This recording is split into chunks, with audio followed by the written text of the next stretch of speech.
J'ai chaud. Mon Dieu, ce que j'ai chaud. Je suis obligée de fermer la fenêtre comme il y a du bruit dehors. Et je peux pas mettre mon ventilateur parce que ça va faire du bruit. Il fait 40 degrés. Excusez-moi. Mon Dieu, ce que j'ai chaud. Les amis, nous revoici. Vous avez bien aimé le premier concept sur les rêves. En réalité, je ne sais pas parce que la vidéo est sortie tout à l'heure et je tourne seulement celle-ci. Du coup, j'espère que le concept vous aura plu. Et aujourd'hui, on va décrypter mes rêves. On décrypte mon subconscient. C'est tout de même mieux. Commençons. Je vous avais raconté certains rêves lors de la précédente vidéo. Et là, on va parler d'autres rêves.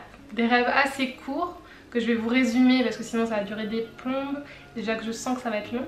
Mais on va surtout regarder la signification. Rêve numéro 1. Je perds mes dents. Mes dents de devant. Je me réveille le matin, la tête dans le brouillard. Et je n'ai plus mes dents de devant. Mes dents de devant, alors soit je ne les ai plus, soit elles sont tombées. Enfin, je n'ai plus mes dents de devant. Alors je ne sais pas si ça a une importance que ce soit les dents de devant ou celles de derrière. Mais on va regarder de suite. Mon ami Google. Excusez-moi, je cherche un site approprié. On va aller regarder sur Marie-France dans la rubrique Psycho. J'ai toujours aimé la signification des rêves. Bon après, je sais pas s'il y a une grande valeur puisque en soi, chacun peut y mettre son interprétation, mais bon, c'est pas grave, ça peut vous intéresser. Je suis désolée si je luis pendant toute cette vidéo, ne faites pas attention, on dirait un abat-jour, là je n'en peux plus. J'ai chaud, mais j'ai chaud, on est en pleine canicule, tout va bien. Alors, rêver de dents qui tombent. Rêver de dents qui tombent, ce n'est jamais bon signe. Yes. Signification numéro 1, cela témoigne d'un complexe d'infériorité. Signification numéro 2, vous avez peur de dire quelque chose de mal. Ça peut être un peu les deux, mais enfin infériorité, ça dépend. Signification numéro 3, vous n'êtes pas bien dans votre peau. Non mais allez-y, continuez. Signification numéro 10, vous allez prendre du Xanax. Je blague. Ouais, en gros c'est lié au physique, au fait qu'on n'ait pas confiance en nous, en gros, et du coup bah forcément perdre ses dents, complexe intérieur, des émotions refoulées intérieures qui s'extérioriseraient peut-être dans le rêve.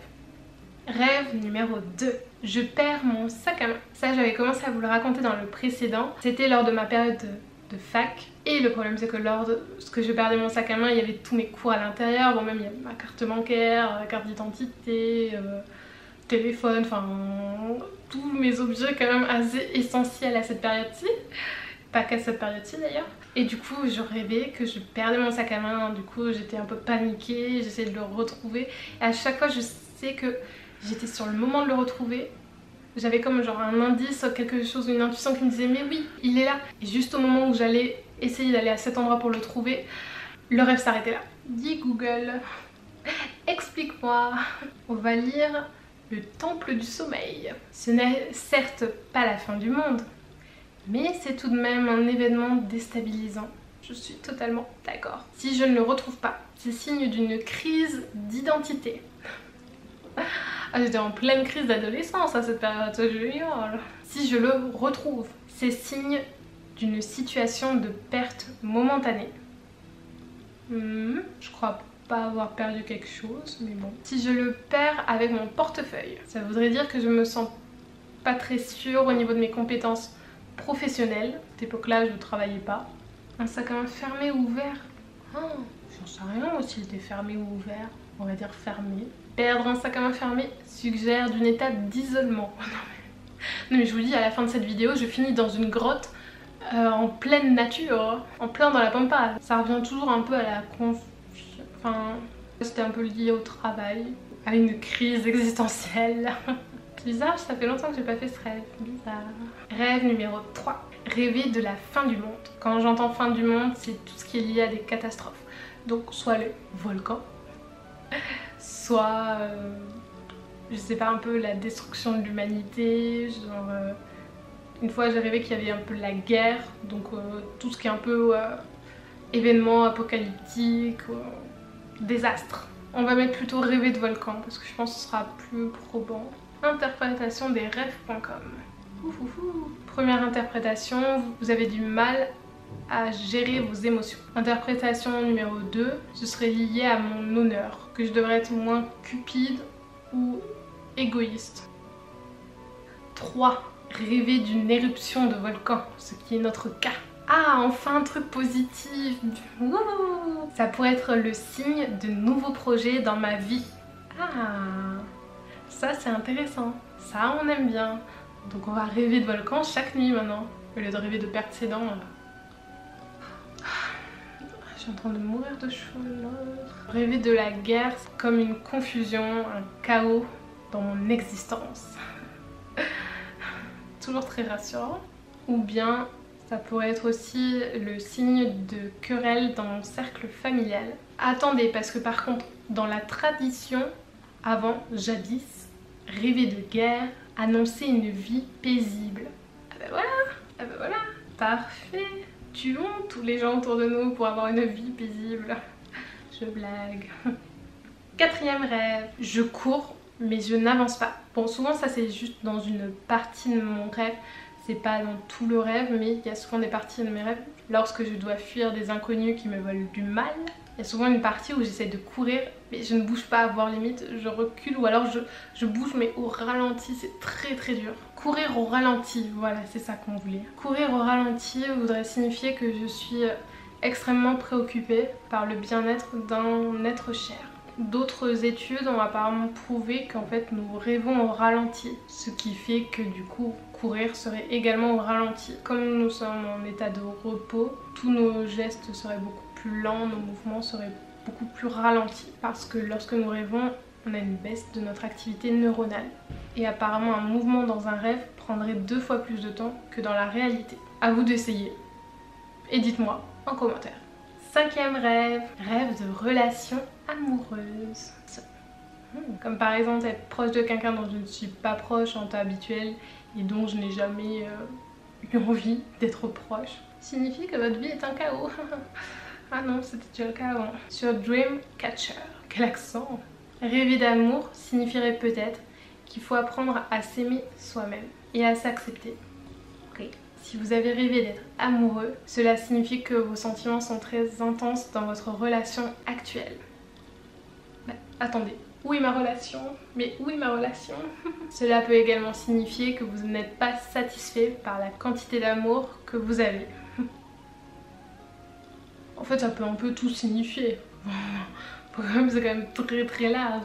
Soit c'est que t'es bien, soit c'est que t'es pas bien. Mais jusque là, oui, moi aussi j'aurais pu le déduire par moi-même. Oui, comme l'horoscope. Si vous avez rêvé de tomber amoureux, ce n'est pas bon signe. Cela peut peut-être signifier que vous avez été trompé par un proche. On va arrêter là pour l'amour. Hein. Moi qui croyais que ça allait être plus réjouissant que les autres, bah pas tellement, c'est encore pire. 6e rêve, rêver d'une dispute avec l'un de mes amis ou ma famille. Ça tourne mal. Sur interprétation des rêves.com. Allez, que ça se finit, je n'en peux plus, j'ai l'impression d'être dans un sauna.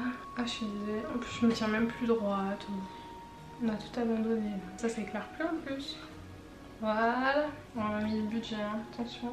Rêver de dispute pourrait être le signe d'un conflit dans le cœur, d'une confusion, frustration, colère. Ce rêve peut aussi indiquer que vous êtes injustement jugé par votre entourage. Faites attention avec qui vous traînez. Ah, selon notre ami Freud, Freud qu'on adore ici car on a fait de la psycho. Ah, ça va être encore un truc bizarre. Ah non, oh, ça parle pas d'inceste pour une fois. Se disputer avec quelqu'un dans un rêve pourrait être le signe d'un surmenage émotionnel qui peut entraîner donc un conflit grave ou une dépression nerveuse. Oui, parce que bon, il y a forcément une petite dépression nerveuse à l'horizon. Ça nous guettait depuis un moment. Bien. Rêve numéro 7. Rêver de gens qui veulent me faire du mal, qui veulent me nuire. Il est 20h42, je vais encore me coucher tard aujourd'hui. Selon le magazine Elle, section interprétation des rêves. Ah non, c'est pas du tout le même rêve en plus. Pardon, fausse alerte. Ah, rêver de se faire agresser ou de se battre, ça c'est bien. Parce qu'à chaque fois qu'il y a des gens qui me veulent du mal, il faut forcément que je me défende. C'est comme un peu l'apocalypse de zombies. Il faut que je trouve un moyen pour me battre. Et ce n'est pas avec mes petits poings qu'on va y arriver. Ou alors de me défendre, de me tamiser dans ma tanière. Attendez, je comprends pas. Ah, d'accord. Rêver de se faire agresser. Il y a un insecte, pardon. Rêver de se faire agresser signifierait que vous vous mettez dans une situation périlleuse. Attention, le danger vous guette. Il est urgent de réagir. Et rêver de personnes qui se battent dans un rêve témoignerait d'un conflit. Bon, il y a toujours un conflit intérieur, hein, de toute façon j'ai envie de vous dire. Ou alors ça pourrait être une idée, un jugement à votre encontre qui vous préoccupe et que vous ressassez quelque chose qui n'est pas bien passé, quelque chose que l'on a dit de vous et qui vous a plus ou moins touché. Quelque chose du coup de négatif. Et ça ce serait pour je cours pour échapper à quelqu'un qui veut m'agresser. Oui, c'est souvent le cas. Donc c'est comme un jugement qui nous hante et qui revient sans cesse. Rêve numéro 8. 8. Ce n'est pas un rêve, c'est une question. Pourquoi je ne rêve jamais de mes crushs? Dès que je rêve de quelqu'un, ce n'est jamais la personne que je voudrais. Soit il y a des gens lambda, inconnus au bataillon, ou des gens très très lointains dont je me fous totalement. Des fois si je rêve beaucoup de mes amis en vrai. Mes amis oui, ma famille un peu aussi. Mais tous mes crushs, les Harry Styles, tous les gens de K-pop, enfin tous ceux dont je rêverais de rêver justement. Ils sont où? Pourquoi je ne rêve jamais de mes crushs? Dis Google, pourquoi je ne rêve jamais de mes crushs? Il y a un site qui nous apprend comment rêver d'un mec qui nous plaît. Ah, sur WikiHow en plus. Ah, ça va être pépite. Non, je veux pas trouver la signification de rêver de quelqu'un qui me plaît, c'est le contraire. Je veux savoir comment, pourquoi. Ah, ne pas rêver de la personne qu'on aime. Voilà. Bon, j'arrive pas à trouver pourquoi je n'arrive pas à rêver de quelqu'un. Donc on va plutôt regarder comment rêver de cette personne. WikiHow. Comment rêver du garçon qui nous plaît? Apprendre à maîtriser ses rêves. Ça je voudrais bien. Il est drôle lui. Conseil numéro 1. Pense à lui. Ça c'est fait. Ensuite. Conseil numéro 2. Prononce son prénom à haute voix. Harry. Harry. Yeonjun. Yeonjun. Mes voisins ils vont encore me prendre pour une folle. Conseil numéro 3. Regarde une photo de lui. Ok, j'ai une photo juste ici. Ok. Conseil numéro 4. Endors-toi. Effectivement, c'est mieux pour rêver. Conseil numéro 5. Entraîne-toi. Ah c'est fou, je n'y aurais jamais pensé toute seule. Et c'est tout. Ah bah alors là, ah bah je pense que cette nuit je vais faire de jolis rêves, hein, franchement. Je sais pas ce que vous en pensez, mais je pense qu'on va bien dormir cette nuit. Ah qu'est-ce que j'ai hâte. Bon, j'espère que cet épisode numéro 2 sur mes rêves vous aura plu. Enfin, sur l'interprétation du coup de mes rêves. Je me tâte à faire un épisode 3. Si ça vous tente. Avec d'autres rêves. Des rêves un peu plus secrets. Dites-moi en commentaire si ça vous plaît. Dites-moi aussi si vous avez déjà fait le même style de rêve que moi. Lesquels? Et puis nous, on se retrouve la semaine prochaine, lundi 16h pour une autre vidéo. Bisous. Et rêvez bien. Oh mon dieu, je vais pouvoir ouvrir la fenêtre. Mon dieu, je transpire dans la nuque. C'est un enfer. Bye. Je vais pouvoir éteindre toutes ces lumières aussi.